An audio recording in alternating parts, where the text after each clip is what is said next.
હરામની કમાણી કરવાનો કેવો અંજામ આવે એ જોઈ લો।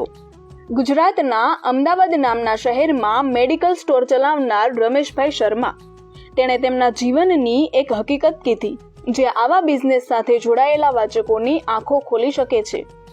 રમેશભાઈ કહે છે કે મારો મેડિકલ સ્ટોર ખૂબ જ સારી રીતે ચાલતો હતો અને મારી આર્થિક સ્થિતિ પણ ખૂબ સારી હતી।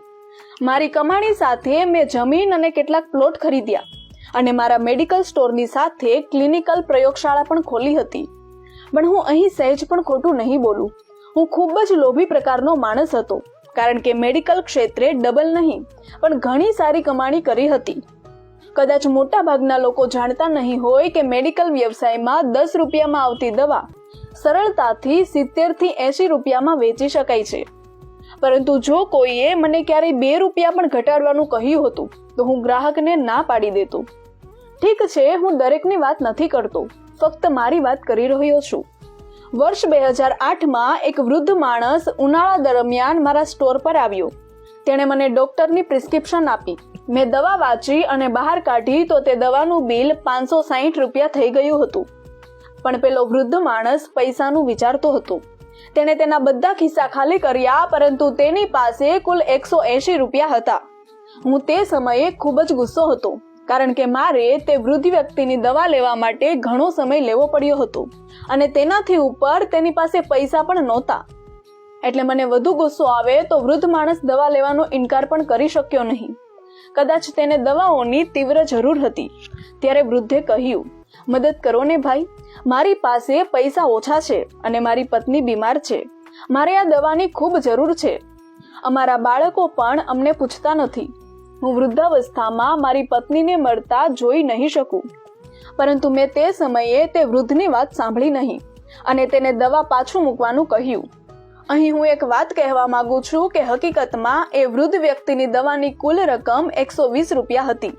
ભલે મેં એમાંથી 150 રૂપિયા લીધા હોત તો પણ મારે 30 રૂપિયાનો નફો થયો હોત, પણ મારા લોભે તે વૃદ્ધ લાચાર વ્યક્તિને પણ છોડ્યો નહીં। ત્યારે મારી દુકાન પર આવેલા બીજા ગ્રાહકે તેના ખિસ્સામાંથી પૈસા કાઢ્યા અને તે વૃદ્ધની દવા ખરીદી લીધી, પરંતુ તેની પણ મારા પર કોઈ અસર નહોતી। મેં પૈસા લીધા અને વૃદ્ધને દવા આપી। ધીમે ધીમે સમય પસાર થાય છે। વર્ષ 2009 આવી ગયું છે। મારા એકમાત્ર પુત્રને મગજની ગાંઠ છે। પહેલા તો અમને ખબર નહોતી, પરંતુ જ્યારે તેનો ખ્યાલ આવ્યો ત્યારે પુત્ર મૃત્યુની ધાર પર પહોંચી ગયો હતો। પૈસા વહેંચતા રહ્યા અને છોકરાની માંદગી વધુ વકરી ગઈ।